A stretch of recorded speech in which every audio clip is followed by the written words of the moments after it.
தமிழ்நாடு சட்டப்பேரவை தேர்தல் முடிஞ்சு இப்ப விஜய் அவர்கள் தமிழ்நாட்டு முதலமைச்சரா பதவியேற்றதுக்கு பிறகு 17வது சட்டப்பேரவை இன்னைக்கு ஆரம்பிச்சிருக்கு. ஆளும் கட்சியில் ஆரம்பிச்சு எதிர்கட்சி வரைக்கும் எக்கச்சக்கமானவங்க இப்ப சட்டப்பேரவைக்கு என்ட்ரி கொடுத்திருக்காங்க. இன்னைக்கும் முதலமைச்சர் விஜய் அவர்கள் எப்பவும் போல ஒயிட் ஷர்ட் காக்கி பேண்ட்ல வருவார் அப்படின்னு பார்க்கும்போது பதவியேற்பு விழாவுக்கு வந்த அதே கருப்பு கலர் கோட் சூட்ல தான் இன்னைக்கு சட்டப்பேரவைக்கு வந்திருக்காரு. சட்டப்பேரவைக்கு வந்ததுக்கு அப்புறமா சபாநாயகர் அவருக்கான அறிமுகத்தையும் இப்ப ஒரு எம்எல்ஏக்களும் அவங்களோட பதவியேற்பை எடுத்துக்கணும் அப்படிங்கிற மாதிரி சொல்லி ஒரு சில விஷயம் நடந்து வந்துட்டு இருக்கு. முதலமைச்சர் விஜய் அவர்கள் முதலமைச்சர் சீட்லையும் அவருக்கு அப்படியே நேர் ஆப்போசிட்ல எதிர்கட்சி தலைவர் இருக்கக்கூடிய உதயநிதி அவர்களும் ஃபேஸ் டு ஃபேஸ் உட்கார்ந்துருக்காங்க.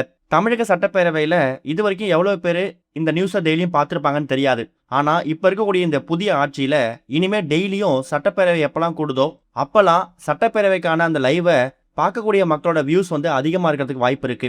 அதுக்கான காரணம் என்னன்னா, ஒரு பக்கம் முதலமைச்சர் விஜய் அவரோட உரை எப்படி இருக்க போகுது, அவர் கொடுக்கக்கூடிய உரைக்கு எதிர்கட்சி தலைவர் உதயநிதி அவர்கள் என்ன மாதிரி பதில் கொடுக்க போறாரு, அதே மாதிரி எதிர்கட்சி தலைவர்கள் மேல ஆளும் கட்சியா இருக்கக்கூடிய தாவேகா சேர்ந்தவங்க குறிப்பா முதலமைச்சர் விஜய் என்ன மாதிரி பதிலடி கொடுக்க போறாரு, இது மாதிரி காரசாரமான விவாதங்கள் நடக்குமா, அதே மாதிரி எதிர்கட்சி சேர்ந்தவங்க அடிக்கடி வெளிநடப்பு செய்வாங்களா, இந்த ஒரு ஆட்சி பெரும்பான்மை நிரூபிக்கிறதுக்காக மக்களுக்கு என்ன மாதிரி திட்டங்கள் கொண்டு வருவாங்க, ஏற்கனவே இருக்கக்கூடிய திட்டங்கள்ல அவங்க என்ன மாதிரி மாற்றத்தை ஏற்படுத்துவாங்க, இல்ல அந்த மாற்றத்தை ஏற்படுத்தும் போது அது மக்களுக்கு பாதிப்பை ஏற்படுத்துமான்னு எதிர்க்கட்சி உதயநிதி அவர்கள் பல கோரிக்கை முன்வைக்க வாய்ப்பு இருக்கு.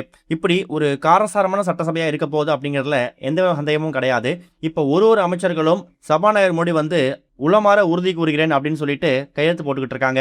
இனி நடக்க போற ஒரு சட்டப்பேரவை கூட்டத்திலையும் முதல்வர் அப்புறம் எதிர்கட்சி தலைவர் இவங்க மாத்தி என்ன மாதிரி காரசாரமான விவாதங்கள் எடுத்துக்க போறாங்க, இவங்களோட உரை எப்படி இருக்க போகுது, மக்களுக்கு நல்லது செய்யறதுக்கு இவங்க ரெண்டு பேருமே சட்டப்பேரவையில என்ன மாதிரியான விவாதங்களை முன்வைக்க போறாங்க அப்படிங்கிற எதிர்பார்ப்பு ஏற்பட்டிருக்கு.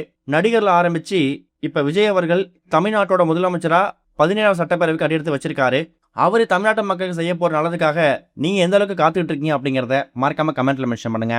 இது வரைக்கும் கனெக்டிங் டிவிக்கு சப்ஸ்கிரைப் பண்ணனா மறக்காம சப்ஸ்கிரைப் பண்ணிக்கங்க. உடனடி அப்டேட்ஸ் பெறுவதற்கு நோட்டிபிகேஷன் பெல்லையும் கிளிக் பண்ணிக்கங்க.